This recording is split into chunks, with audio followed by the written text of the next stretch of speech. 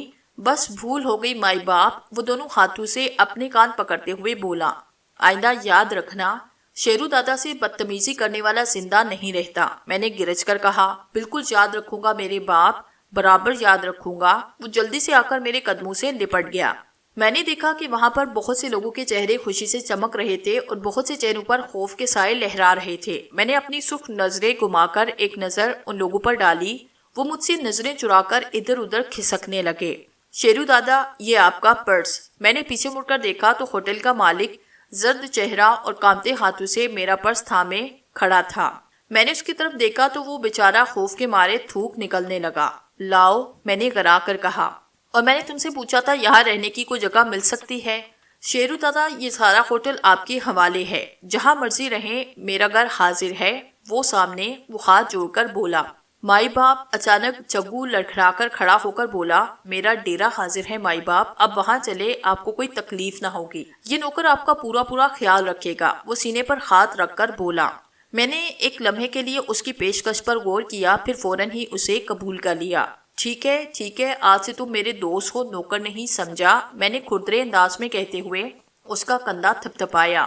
بڑی کرپا ہے مائی باپ جو مجھے اس قابل سمجھا آپ نے، وہ چہرے سے خون صاف کر کے بولا۔ میں نے اس کی آنکھوں میں جھانک کر دیکھا، اس کی آنکھیں اس کے لہجے کی صداقت کی گواہی دے رہی تھی۔ وہ جلدی سے آگے بڑھ کر اپنے ساتھیوں کی طرف منہ کر کے چلایا، اور ایک کتے کے بچوں، اٹھ جاؤ، اب بہت ہو گیا آرام، شیرو دادا کو سلام کرو، میرا مائی باپ ہے یہ، جلدی کرو۔ وہ سب گرتے پڑتے چوٹو کو سہلاتے اٹھے اور باری باری مجھے سلام کر کے میرے گھٹنوں کو چھو کر اپنی تابعداری کا اعلان کرتے ہوئے ایک طرف کھڑے ہو گئے۔ آؤ مائی باپ، ڈیرا تمہارا انتظار کر رہا ہے، جگو ہاتھ جوڑ کر آگے چلتے ہوئے بولا۔ میں باقاعدہ انداز میں چلتا ہوا جگو کے پیچھے ہوٹل سے نکل کر اس کے ڈیرے کی طرف چل پڑا۔ جگو کا ڈیرا کافی وسیع تھا، تقریباً 2 کنال کا ایک پلاٹ تھا جس کے ارد گرد 4 دیواری کی ہوئی تھی۔ درمیان میں 5 کمرے بنے تھے، یہ کمرے پختہ تھے۔ ایک کونے میں 2 بھینسیں بندھی تھی، ایک کونے میں ایک پرانی سی جیپ کھڑی تھی۔ میں نے سرسری نظروں سے ڈیرے کا جائزہ لیا، اس کے بعد میں نے جگو کی طرف دیکھا، وہ میری طرف دیکھ رہا تھا۔ مجھے اپنی طرف دیکھتا پا کر وہ جلدی سے بولا، مائی باپ یہ اپنا غریب خانہ ہے، مگر تمہیں یہاں کوئی تکلیف نہ ہوگی۔ یہ تم مجھے بار بار مائی باپ کیوں کہتے ہو؟ میں نے مسکرا کر اس سے پوچھا۔ اس لیے مائی باپ کہ جگو کو زندگی میں پہلی بار کسی نے شکست دی، اس لیے اب میں تمہیں مائی باپ کہوں گا۔ تم برا مت ماننا مائی باپ، وہ بڑی انکساری سے بولا۔ اچھا جو تمہاری مرضی کہو، میں نے ہنس کر کہا۔ فی الحال تو مجھے بھوک لگی ہے، کھانے کا بندوبست کرو۔ کیا کھاؤ گے مائی باپ؟ جو پسند ہو سب کچھ ملے گا۔ جگو میں مسلمان ہوں، ہر حلال چیز کھاتا ہوں، بس کوئی حرام شے مت کھلانا۔ میری بات سن کر ایک لمحے کے لیے جگو چونکا، پھر نارمل ہوا اور ہاتھ جوڑ کر بولا، فکر کی کوئی ضرورت نہیں مائی باپ، میں سمجھ گیا آپ کو دوبارہ بولنے کی ضرورت نہیں پڑے گی۔ آپ کمرے میں آرام کریں، میں تھوڑی دیر میں کھانا حاضر کرتا ہوں۔ میں سامنے والے کمرے کی طرف بڑھ گیا۔ 2 آدمی میرے پیچھے پیچھے اندر داخل ہوئے۔ کمرے میں پرانا قالین بچھا ہوا تھا، 2-3 تکیے پڑے ہوئے تھے۔ میں جوتے اتار کر ایک تکیے سے ٹیک لگا کر بیٹھ گیا۔ دونوں آدمیوں نے میری ایک ٹانگ سنبھالی اور دبانے لگے۔ میں نے انہیں روکنے کی کوشش بھی نہ کی۔ کوئی آدھے گھنٹے کے بعد جگو میرے کمرے میں داخل ہوا، اس کے ساتھ 3 آدمی اور بھی تھے۔ سب نے کھانے پینے کی مختلف چیزیں جو کہ لفافوں میں تھی اٹھا رکھی تھی۔ ایک آدمی نے ایک کونے والی الماری سے ایک بڑا سا دسترخوان نکالا اور اسے بچھا کر اس پر کھانا سجا دیا۔ کھانے میں جگو نے بہت تکلف سے کام لیا۔ تلی ہوئی مچھلی، بنا ہوا گوشت، بریانی، فرنی کباب، روغنی نان اور نہ جانے کیا کیا اٹھا لایا تھا۔ میں نے ہنس کر کہا، اوئے جگو، تو نے کسی بارات کے کھانے کا انتظام کر ڈالا ہے؟ اور ہاں، پیسے دے کر لائے ہو یا پھر؟ مائی باپ میں نے تو پیسے دیے تھے، مگر یقین کرو اس ہوٹل والے نے نہیں دیے۔ وہ بڑے ہی معصوم انداز میں ہاتھ اٹھا کر بولا۔ میں اس کے انداز پر بے اختیار کہا لگانے پر مجبور ہو گیا۔ بہت بدماش ہو تم جگو، مگر ایک بات یاد رکھنا، کسی غریب آدمی پر اپنی دادا گیری کا روک کبھی نہ ڈالنا۔ ایسا ہی ہوگا مائی باپ، جو تم کہو گے وہی ہوگا۔ ہم سب نے مل کر کھانا کھایا۔ کھانے کے بعد گرم گرم چائے آئی۔ اس کام سے فارغ ہو کر میں نے اشارہ کیا اور جگو کے علاوہ سب لوگ کمرے سے باہر نکل گئے۔ میں نے تکیے سے ٹیک لگا کر ٹانگیں پھیلا لی۔ جگو نے اپنے ہاتھ صاف کیے اور میرے پاؤں دبانے لگا۔ میرے منع کرنے کے باوجود بھی دوبارہ وہ آیا اور کہنے لگا، مائی باپ تمہیں مائی باپ کہہ دیا، پھر تم اپنے مائی باپ ہی ہو، اس لیے اپن کو اپنے مائی باپ کی سیوا کرنے سے مت روکو۔ میں اس کی مائی باپ کی گردان سے تنگ آ گیا اور جلدی سے بولا، اچھا بھائی، جو مرضی کرو، اس مائی باپ کی گاڑی کو ذرا بریک لگاؤ اور مجھے اپنی بستی کے متعلق بتاؤ۔ جگو نے سگریٹ کا پیکٹ نکالا اور مجھے پیش کیا۔ میرے انکار پر حیرت سے اس نے مجھے دیکھا، پھر خود ایک سگریٹ جلا کر لمبا سا کش کھینچ کر بولا، مائی باپ بستی میں ہندو، مسلمان، سکھ سب مل جل کر رہتے ہیں۔ سب ایک دوسرے کی خوشی غمی میں رشتہ داروں کی طرح شریک ہوتے ہیں۔ اس موقع پر نہ کوئی ہندو ہوتا ہے نہ کوئی مسلمان، بس ایک ہی برادری کے لوگ بن جاتے ہیں۔ ہندو عید کی خوشیوں میں مسلمان کے ساتھ شریک ہوتے ہیں اور مسلمان دیوالی ہندو کے ساتھ مل کر مناتے ہیں۔ وہ مجھے بستی اور بستی والوں کے بارے میں بتاتا رہا اور میں دلچسپی سے سنتا رہا۔ پھر اس کے چہرے پر دکھ اور کرب کے آثار چھانے لگے۔ وہ بڑے ہی دکھی لہجے میں بولا، مائی باپ، پچھلے 6 مہینوں سے اس بستی کی خوشیوں کو کسی راکشس کی نظر لگ گئی ہے۔ ہر شخص کو اپنی معصوم بچیوں کی فکر پڑ گئی ہے۔ کچھ سمجھ میں نہیں آتا کہ سب کون بے غیرت کر رہا ہے۔ جگو کی اس بات پر میں چونک کر سیدھا ہوا۔ پھر میرے پوچھنے پر جگو بتانے لگا کہ نہ جانے کون ہے جو کہ معصوم لڑکیوں کی عزتوں سے کھیل رہا اور پھر ان لڑکیوں کی صرف لاشیں ہی ملتی ہیں۔ تم فکر نہ کرو جگو، اور بستی والوں کو بھی تسلی دینا، اب میں آ گیا ہوں نا، ان کا یہ مسئلہ بہت جلد حل ہو جائے گا اور ان کا مجرم ان کے قدموں میں ہوگا۔ جگو میری بات سن کر اچھل پڑا۔ وہ بے قراری سے میرے ہاتھ تھام کر بولا، سچ مائی باپ، کیا تم سچ کہہ رہے ہو؟ تم واقعی اس درندے کو ڈھونڈ نکالو گے؟ میں بستی والوں کو تسلی دے دوں نا مائی باپ؟ ہاں جگو، میں کہہ رہا ہوں، یاد رکھو تمہارا شیرو دادا کبھی جھوٹ نہیں بولتا، میں نے ایک عزم سے کہا۔ تو پھر میں بستی والوں کو بتانے یہ خوشخبری انہیں بھی ابھی سنا کر آتا ہوں۔ سنو جگو، اب مجھے آرام کرنا ہے، اب تم سے صبح ملاقات ہوگی، تم جاؤ، صبح ملیں گے۔ میں نے ہاتھ اٹھا کر بات ختم کر دی۔ جگو اسبات میں سر ہلاتا کمرے سے باہر نکل گیا۔ میں نے کمرے کی لائٹ آف کی اور تکیوں کو سڑ کے نیچے رکھ کر لیٹ گیا۔ میری سمجھ میں نہیں آ رہا تھا کہ میں کن کن حالات سے گزرتا جا رہا تھا۔ کیا میں اسی طرح سے درد بدر کی ٹھوکریں کھاتا رہوں گا؟ کیا میری کوئی منزل نہیں ہے؟ میں حالات کی گردش میں الجھتا جا رہا تھا۔ میں کافی دیر تک ذہنی جمناسٹک کرتا رہا، پھر نہ جانے کب نیند کی دیوی نے مجھے اپنی آغوش میں لے لیا۔ آ جاؤ بیٹا، آ بھی جاؤ۔ ایک سسکتی ہوئی آواز میری سماعت سے ٹکرائی اور میں خڑبڑا کر اچھل پڑا۔ فرش سے کھڑے ہو کر میں نے کمرے میں حیرت سے نظر دوڑائی، مگر کمرے میں میرے سوا کوئی نہ تھا۔ چند منٹ پہلے ہی تو میں سویا تھا۔ میں اس وقت آزاد ہو کر میں نے اس کو اپنی وہم سمجھا اور دوبارہ فرش پر بچھی چادر پر لیٹ گیا۔ آؤ بیٹا، وقت کم ہے۔ ایک مرتبہ پھر وہ دردناک آواز میرے کان میں پڑی اور میں بری طرح سے چونک گیا۔ کون ہے؟ میں نے بے اختیار اونچی آواز میں کہا، لیکن جواب میں مکمل خاموشی تھی۔ حیرت کے ساتھ ساتھ اب میں الجھن کا بھی شکار ہو چکا تھا۔ آخر یہ کون ہے جو مجھے بلانا چاہتا ہے؟ کیوں بلانا چاہتا ہے؟ کہاں بلانا چاہتا ہے؟ میں انہی سوالوں کا جواب تلاش کر رہا تھا۔ بے اختیار ہو کر میں ٹہلنے لگا۔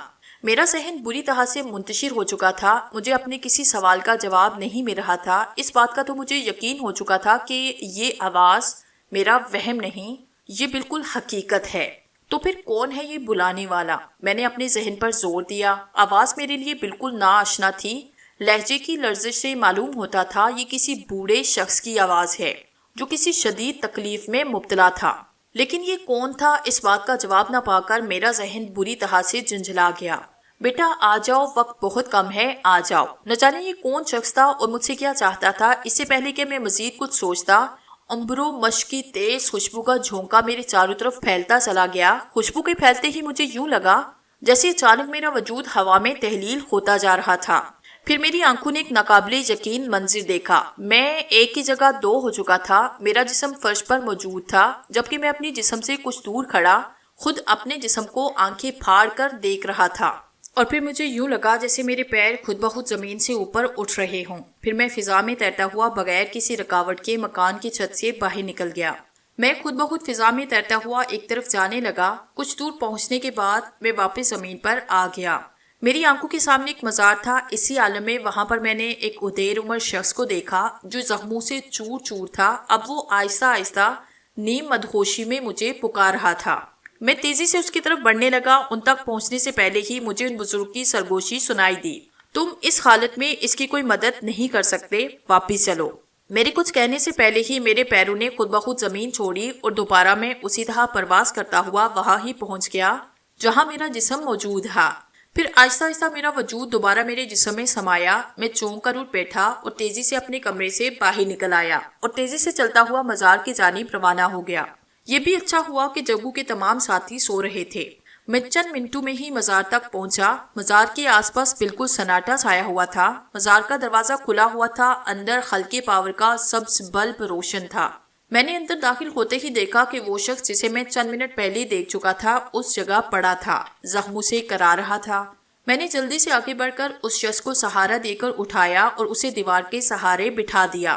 دروازے کے پاس پڑے ہوئے مٹکے سے پانی لے کر چند چھینٹے اس کے چہرے پر مارے اور چند گھونٹ اس کے منہ میں بھی ڈال دیے۔ چند لمحوں بعد ہی وہ شخص تھوڑا بہت ہوش میں آیا۔ اس نے آنکھیں کھولی اور مجھے غور سے دیکھنے لگا جیسے وہ مجھے پہچاننے کی کوشش کر رہا ہو۔